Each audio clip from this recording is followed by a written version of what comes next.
The millionaire pushed open the heavy door and froze in horror when his eyes fell upon the sight of his 7-year-old daughter kneeling in a pool of cold water, her once bright little dress torn into pitiful shreds, her fragile hands smeared with blood, her tiny shoulders trembling as if the weight of the whole world had been placed upon them.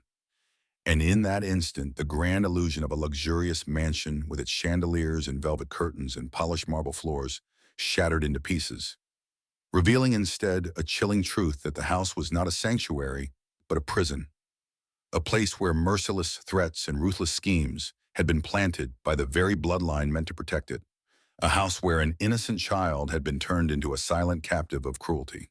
The rag in her hand slipped from her swollen fingers and fell into the water with a faint splash that echoed louder than thunder in her father's heart.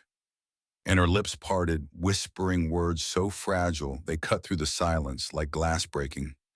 "Daddy, my hand hurts so much." Yet before he could move, before he could gather her trembling body into his arms, another voice slithered into the room, a woman's voice, smooth and sharp as a knife. "Get back down and clean! Do not make me repeat myself, useless child!" The girl lowered her head instantly, forcing her raw palms back to the rag, and though her father's chest burned with rage, his own throat tightened with years of guilt. Guilt for the nights he buried himself in work and wine instead of holding her close. Guilt for the months he had allowed distance to grow after his wife's death. And that guilt weighed on his steps like chains, making him hesitate in the very moment when his daughter needed him most. The light from the chandelier flickered across the pearl necklace resting on the woman's throat, the same pearls that had once belonged to his late wife. And that sight ignited a storm of shame and fury inside him, for the heirlooms of love had become ornaments of betrayal. He clenched his fists, and the echo of his late wife's voice returned to him in memory, whispering from a hospital bed, "Promise me, no matter what happens, never leave her alone." And his heart tore in two because he had broken that promise. Yet here was a chance to redeem it. The little girl lifted her face just enough for him to see her eyes, wide with fear but also carrying a flicker of hope, as if she were silently asking whether he would be the father she still longed for. And in that gaze he saw not weakness, but the spark of a battle worth fighting. This is the story of a man who had forgotten how to be a father, and of a little girl who would teach him again through her suffering. A story of betrayal lurking inside velvet halls, and of love strong enough to bring justice and healing. If you believe that kindness deserves reward, that no child should suffer in silence, and that even the darkest night can give way to morning light, stay with us because this journey will remind you that love always finds a way. Her name was Emily Hart, a little girl of 7, with hair once golden like her mother's, but now dulled from neglect, her small frame fragile yet stubborn, carrying the quiet endurance of a child who had learned too early that tears brought no comfort, only punishment. And so she kept her sobs inside her chest, hidden where no one could reach, and that silence became her shield. Emily's world had been carved into two halves, the first filled with warmth and music, the sound of her mother's piano echoing through the halls, the scent of fresh bread baked on Sunday mornings, the feeling of tiny fingers wrapped around a father's hand as he whispered promises that he would always be there. In the second half, cruel and unrecognizable, beginning the moment her mother Sarah lost her battle with leukemia, leaving behind not only a daughter too young to understand death, but a husband who had lost the anchor of his life. Daniel Hart, a man known to the world as a self-made millionaire, a visionary in the tech industry, his face in magazines and financial journals, his name spoken with respect in boardrooms. Yet behind closed doors, he was a man unraveling, drowning in grief, burying himself in late nights, endless deals, and empty gatherings, all in the futile attempt to escape the sight of his daughter's eyes that mirrored the woman he could not bear to lose. Margaret Ellis entered their lives like a shadow wrapped in velvet, a woman of striking beauty, tall with black hair cut to frame her face, her laughter polished, her manners refined, her presence carrying the charm of someone who knew how to win trust quickly. And for a grieving man desperate for order, she seemed like an answer. Someone who promised discipline, stability, and care for the child he could not bring himself to face, But beneath the polished exterior lay ambition sharper than any blade, a hunger not for love but for control, and her gaze often lingered on the family estate, the jewelry boxes, the fortune Daniel had built with blood and years, more than it ever lingered on the child who desperately needed a mother's embrace. To Emily, Margaret was not a guardian but a captor, her words cold, her hands heavy, her rules suffocating, and above all, her threats cruel, holding the ashes of Sarah as a weapon, promising to discard them if the child dared whisper to her father. A dagger pressed against the tender heart of a girl too young to fight back. Daniel, meanwhile, drifted further into absence, not blind but numbed. Each time he saw his daughter flinch, he felt the echo of his failure and turned away, convincing himself it was temporary. The discipline might harden her, not seeing the bruises or refusing to name them for what they were. And in that refusal lay the deepest wound, the betrayal of silence, because Emily's small eyes pleaded each night for protection he was too broken to provide. Yet hidden beneath his exhaustion there still lingered the man Sarah had loved, the man who once sterilized bottles in a hospital nursery, who learned lullabies to calm a fragile newborn, who sat through nights of chemotherapy holding his wife's weakening hand, whispering courage into her fading breath. And it was that man, buried under layers of guilt, who stirred now when he saw his daughter bleeding on the floor. That man who still remembered Sarah's words. Our daughter's eyes will tell you the truth. This was their story, of a child with scars too deep for her age, and a father with wounds he had never faced, of a woman whose ambition cloaked itself in love, and of a family's fortune that became the battlefield where innocence, greed, and redemption would collide. The days that followed stretched long and heavy inside the Hart mansion, each hour carrying with it the slow tightening of a rope around Emily's small world. Margaret's footsteps echoed through the marble halls like a judge's gavel, sharp and unforgiving, her voice always laced with criticism, never once with kindness, and the child grew used to lowering her eyes, keeping her words trapped behind clenched teeth, for every attempt at speaking ended in punishment. Either a slap disguised as correction, or another cruel reminder that her mother's ashes could be cast into the cold street if she disobeyed. Meals became a stage for this quiet torment. Emily seated stiffly, her bruised hands hidden under the table, Margaret filling her plate with feigned sweetness before turning the conversation to Daniel, praising her own devotion while weaving subtle doubts into his mind. She needs strictness, darling. Children learn discipline through pain. It makes them strong.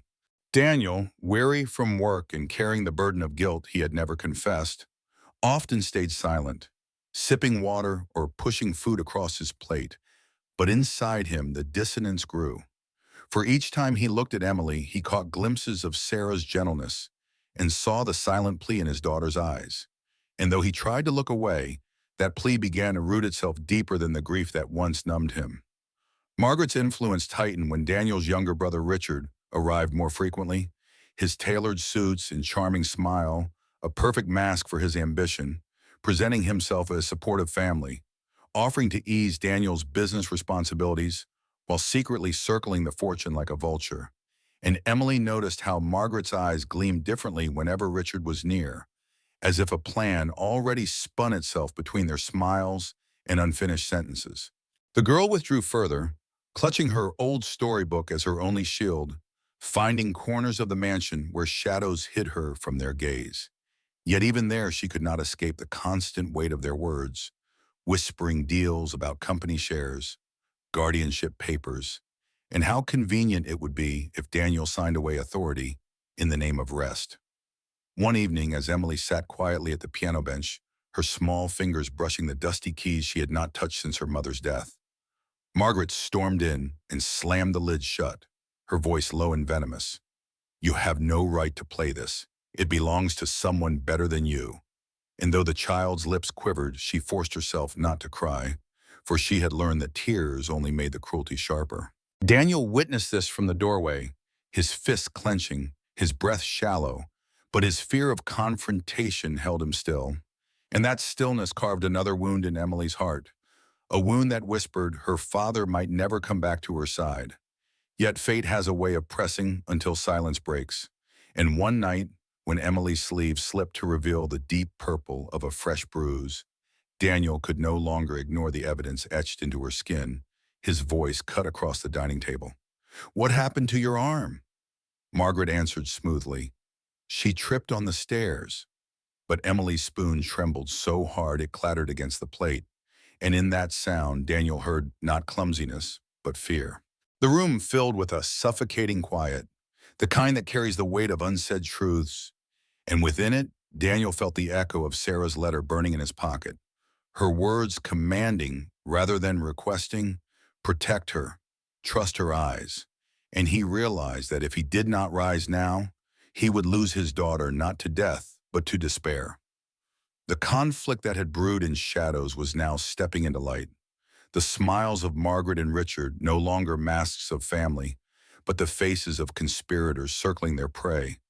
And Daniel stood at the threshold of choice, torn between the silence that had always protected him and the truth that might finally set his daughter free. It was past midnight when Daniel found himself standing before the door he had locked away for nearly a year. The room that had belonged to Sarah, untouched since the day she left this world, the brass key still cold in his palm, as if resisting the weight of his hesitation. But when the lock clicked open and the hinges groaned softly, a wave of air rushed past him, carrying the faintest trace of her perfume, and for the first time in months he stepped back into the sanctuary of his wife's memory. He did not turn on the bright light. Instead, he let the small lamp in the corner glow softly, illuminating the shawl still draped across the chair and the silver frame resting on the vanity. And when he touched the frame, his fingers came away coated with dust. Yet his chest felt raw, as if the wound of her absence had just reopened. In the drawer beside the bed, he found a thin envelope, yellowed at the edges, Sarah's delicate handwriting on the front spelling his name. And with trembling hands, he unfolded it, the paper quivering like a fragile heartbeat. The words inside were not instructions of wealth or inheritance. They were a plea woven with love and foresight. "If I am no longer here, please protect Emily. Do not place your trust in the wrong hands. Our daughter's eyes will tell you the truth." The sentence struck him like thunder, aligning perfectly with the gaze he had seen at the dinner table.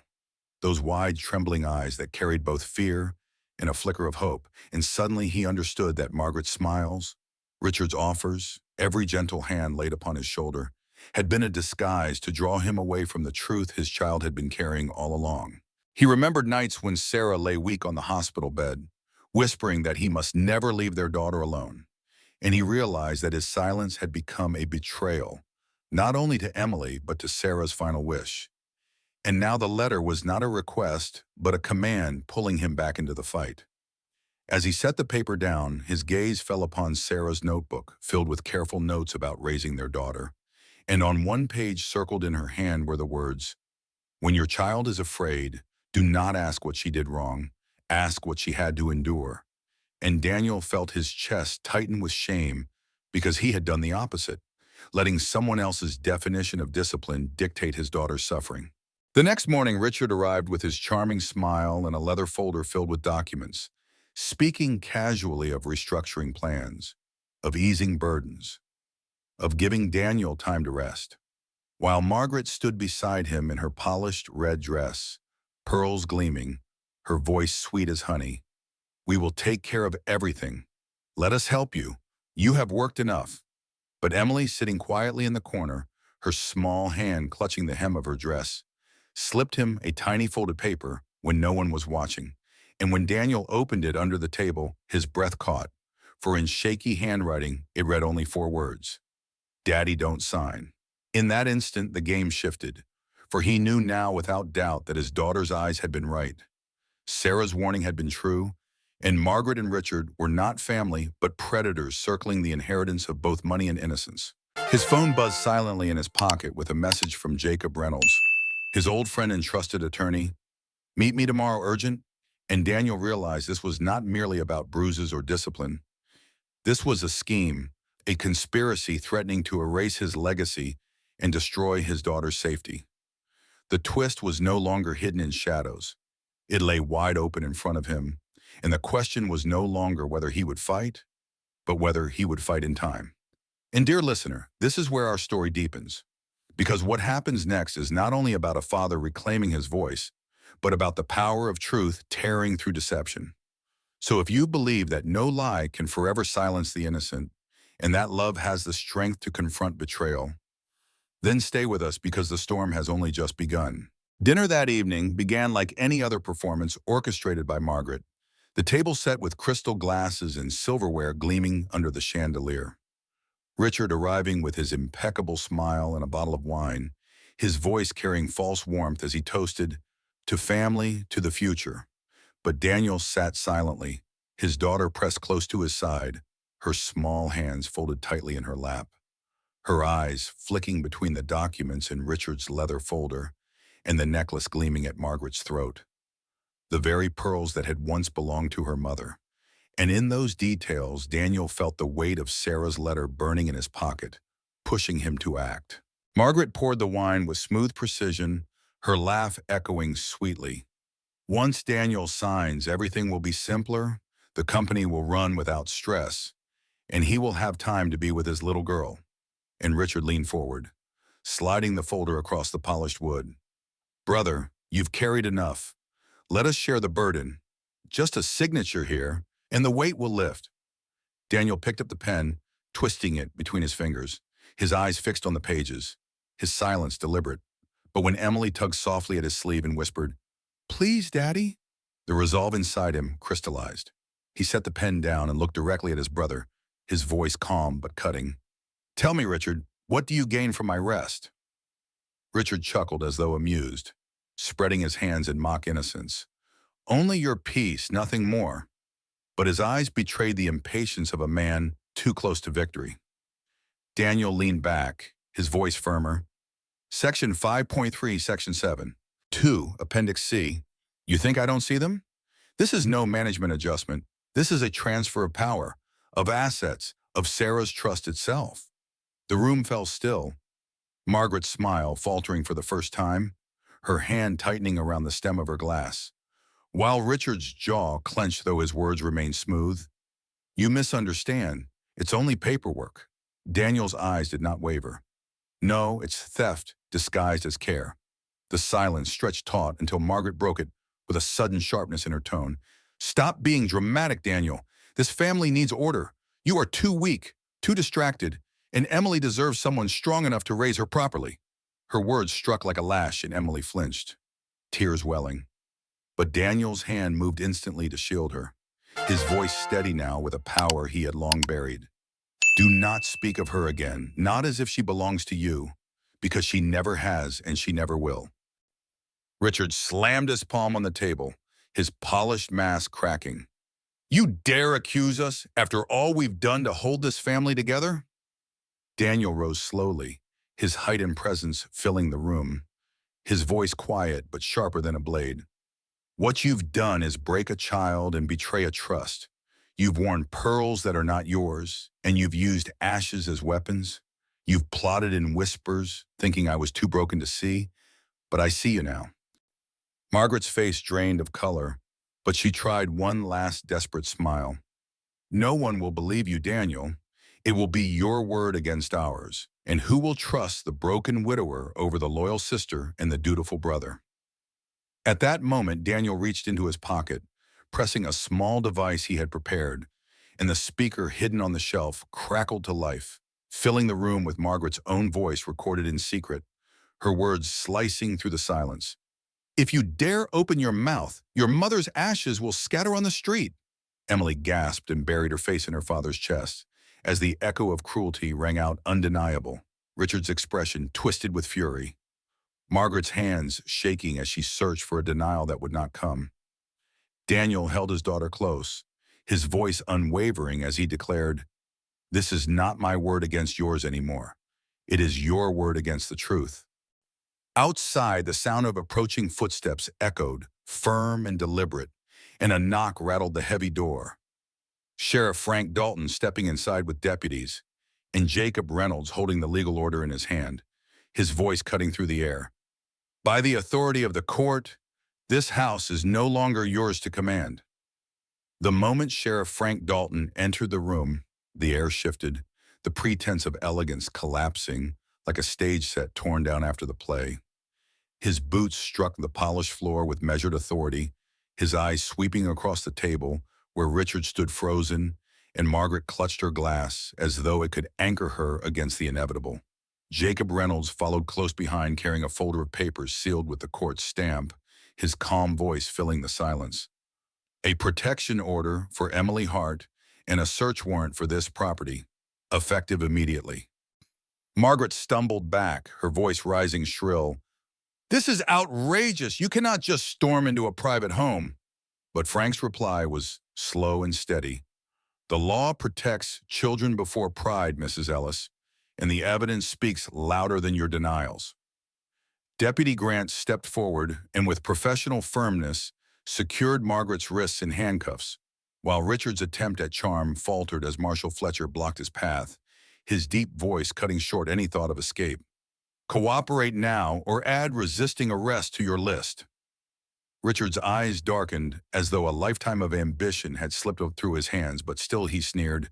"You think you can humiliate me, brother? This isn't over?" Yet his words fell flat against the authority of the uniform surrounding him. Daniel held Emily against his chest, feeling the small tremors of her body slowly ease as the cruel voices that had haunted her were finally drowned out by voices of justice.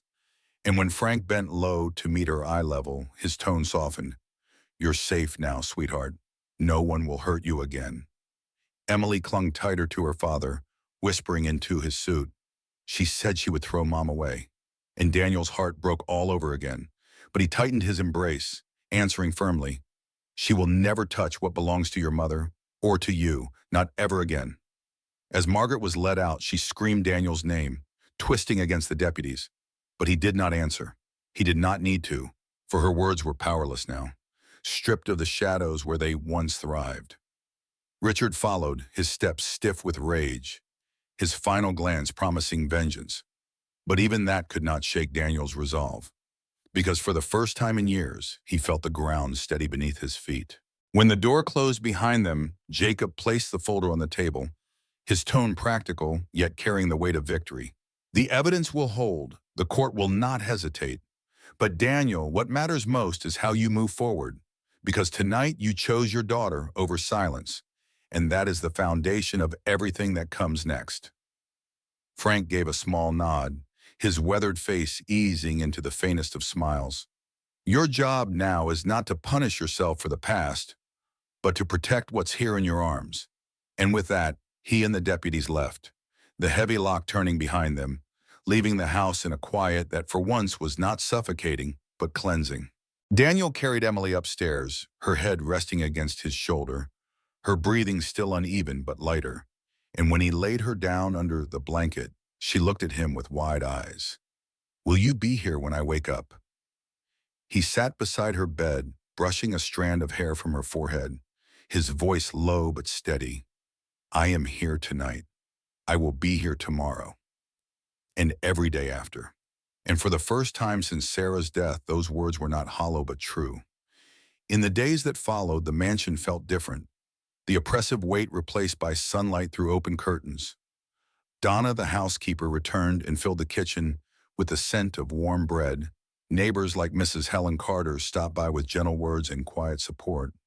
And most of all, Emily began to breathe without fear, her small hands reaching for crayons instead of rags, her laughter timid at first, then growing stronger. Daniel, too, began his own healing, meeting with Leah Simmons, a child psychologist recommended by Jacob, sitting through sessions not only as a father watching, but as a man learning to speak again, learning how to answer the questions his daughter carried in her small heart without shame or avoidance. Each night he repeated the same phrase before turning off the lamp. "Today I am here, tomorrow I will still be here." And each night Emily nodded before closing her eyes, no longer bracing for footsteps in the hall, but allowing herself to drift into dreams. Justice had stepped into their home through the authority of law, but healing began in the quiet moments between father and daughter, in the piano keys Emily dared to touch again, in the meals they shared without fear of punishment, in the silence that no longer threatened but embraced, and those scars remained. They were no longer chains but reminders of what had been survived. Daniel knew the battle was not over. Richard's words lingered like a shadow, but he also knew the most important fight had been won because his daughter was no longer alone, and neither was he. 1 year later, the house no longer echoed with the weight of fear, but with the gentle sound of music drifting from the living room, where an upright piano now stood.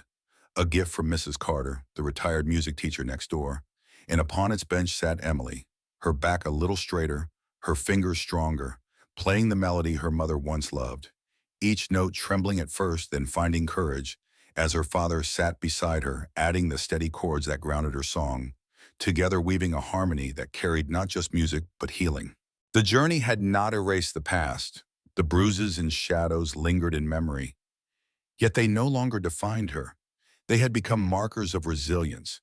And in the quiet strength of Daniel's presence, Emily discovered that safety was not the absence of pain, but the promise of never being left alone again. At school, she dared to raise her hand in class. At home, she left her bedroom door open a little wider at night, and each evening she repeated back to her father the words he now said without fail. Today you are here. Tomorrow you will still be here, sealing them into her heart as a truth she could trust. Daniel, too, had transformed, no longer the absent millionaire drifting through deals and headlines, but a man who chose family over fortune, who spoke at the family center not with grand speeches, but with honesty, telling other parents, I once ran away. I only came back because of my daughter's eyes. And in that confession, he found strength rather than shame. On the porch, each sunset, they sat together with 2 glasses of lemonade, Emily leaning against his shoulder, whispering, Dad, Mom would be proud of us, wouldn't she? And Daniel, steady now, answered with quiet certainty, Your eyes saved me, and we will live so she can smile. And dear friend, this is the heart of our story, that justice was not only served in court, but in the simple rhythm of a child's laughter returning, that love when chosen daily can rebuild what cruelty tried to destroy, and that even in the darkest hallways, a small light can lead the way home. If this story touched you, share it so others may believe in the power of goodness. Leave us your words of encouragement for children who need one caring hand, and subscribe to join us again, because together we can spread more stories of healing, justice, and love that endure beyond time.